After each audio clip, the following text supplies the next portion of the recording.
In 1936, the Harlan family farmed 40 dusty acres in Oklahoma. Their cash income that whole year was just $312, yet all 7 of them ate 3 meals a day, every single day. And number 19 on this list was the one the banks hated most. These were not secrets exactly, but Depression farm families rarely shared their thrift wisdom with outsiders. Today, we'll uncover 20 forgotten money tricks that kept them fed, warm, and solvent through the hardest of times. Stay with us until the end, and you'll discover why one item on this list made bankers furious. These were not exotic schemes or get-rich-quick fads. They were plain, everyday habits, shaped by necessity and passed down through generations.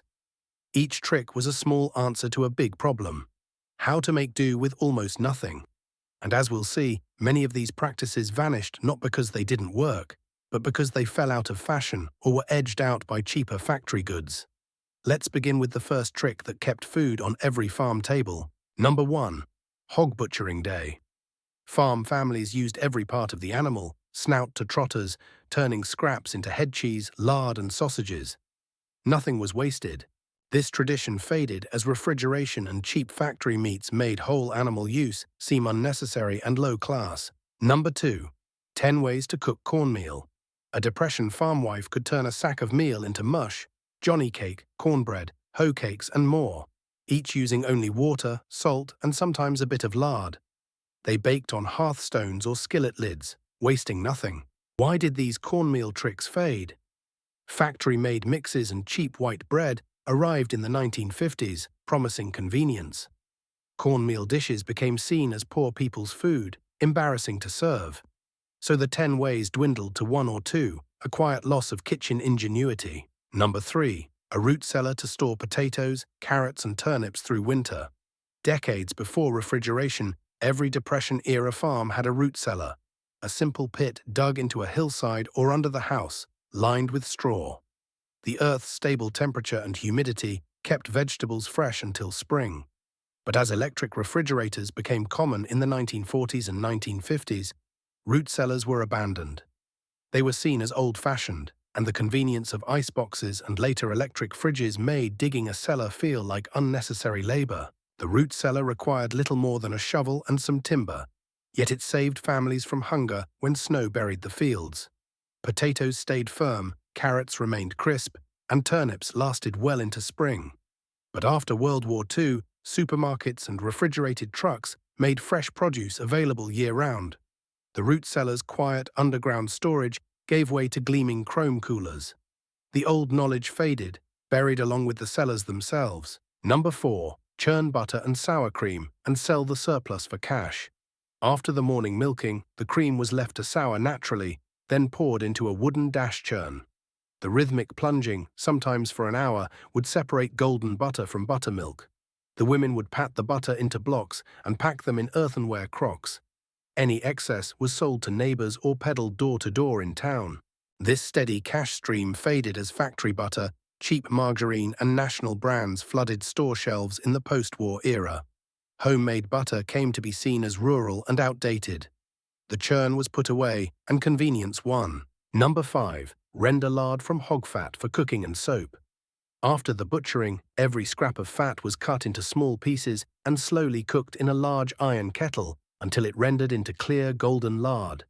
The leftover cracklings were a savory treat. Lard was a staple for flaky pie crusts and for making soap. But by the 1950s, vegetable shortenings like Crisco were cheaper and marketed as more modern. Lard was cast as old-fashioned and low-class. So many families stopped rendering their own. Number 6. Egg money. On many Depression-era farms, the wife's egg sales were her only independent income, a small treasury hidden from the market men and even her husband. She'd gather the brown eggs each morning, wipe them clean, and pack them in a basket lined with straw. Come Saturday, she'd walk to the general store or the railroad platform where the egg buyer waited. A dozen eggs might fetch 15 cents, enough for sugar, coffee, or a yard of calico. This money was hers alone, never asked about, never accounted for. Yet after World War II, factory egg farms and refrigerated trucks brought cheap eggs year-round to supermarkets. The personal egg route vanished, too inefficient, too small scale, And the egg money itself, that little pocket of female financial independence, faded when women entered the paid workforce in larger numbers. The old system became a forgotten footnote, the farm wife's private stash, a memory of a more fragmented, self-sufficient time. Number 7. Trade cream and eggs at the general store for staples with no cash.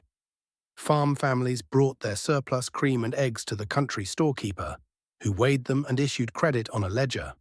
That credit bought coffee, sugar, salt, and kerosene, without a single coin changing hands. This system relied on trust and shared community. As supermarkets and chain stores expanded in the post-war years, they offered fixed cash prices and convenient packaged goods. The old barter-like trade felt outdated, and the personal ledger gave way to impersonal transactions. Number 8. A neighbor barter network. You swapped what you had for what you lacked. One family raised extra eggs, another grew more cabbage. They'd trade without cash changing hands. This system worked for generations, but faded as chain stores and paved roads made cash transactions easier and more convenient.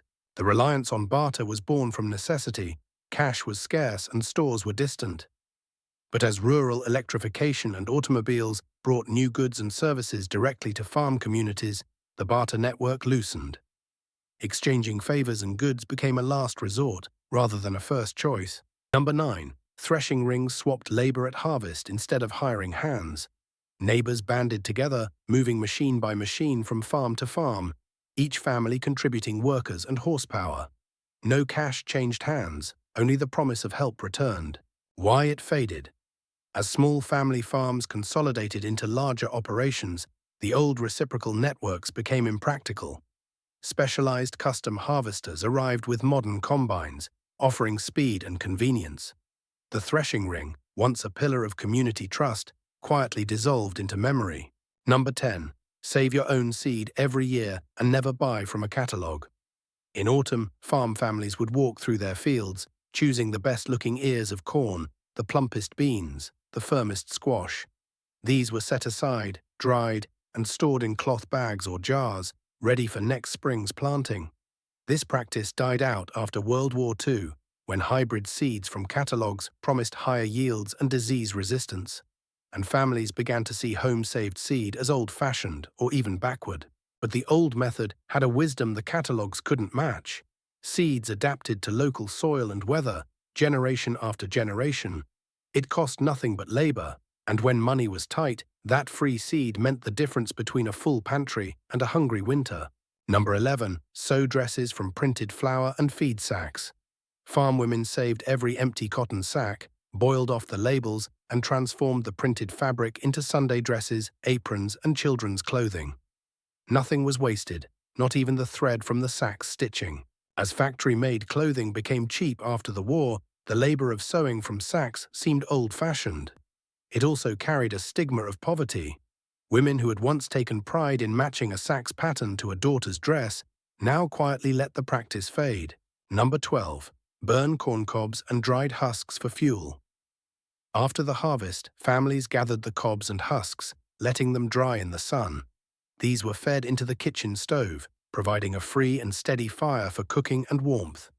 The practice faded as rural electrification reached farms, and cheap coal or kerosene became available.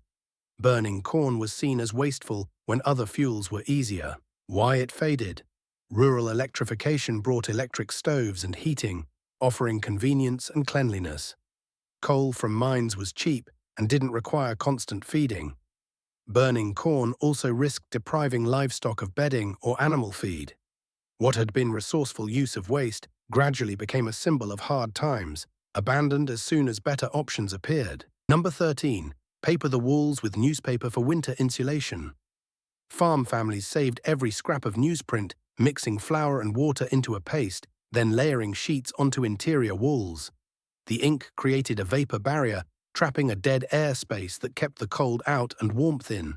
But after World War II, factory-rolled fiberglass insulation became cheap and easy to install. Newspapering walls, though effective, was seen as a mark of poverty. Soon it was a trick that Depression families simply stopped talking about.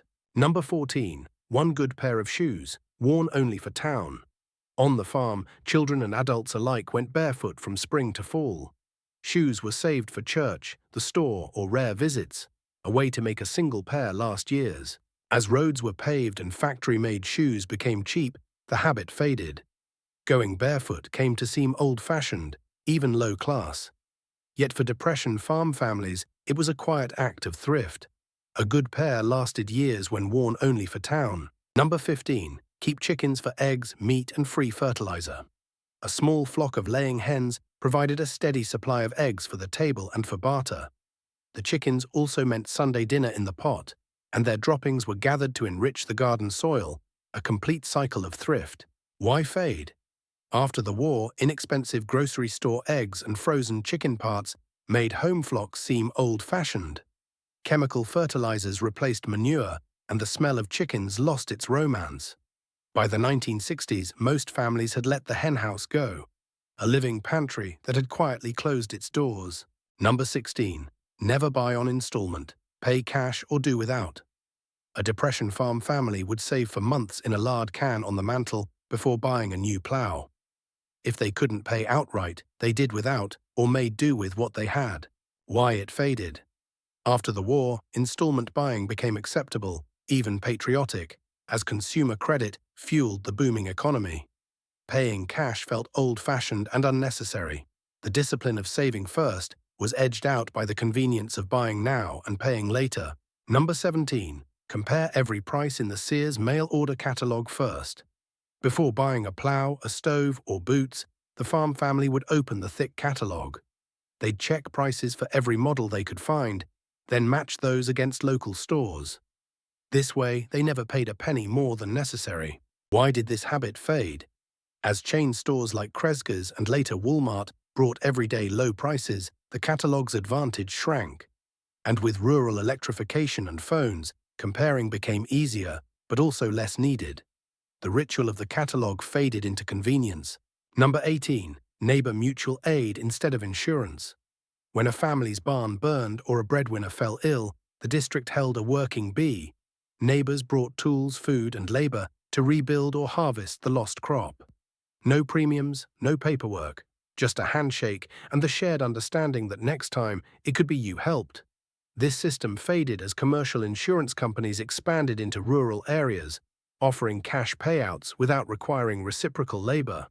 The old way lingered into the 1950s, but the convenience of a check, sent by mail, slowly replaced the need to call on the neighborhood. By the 1960s, the district system was all but forgotten. Insurance salesmen promised certainty.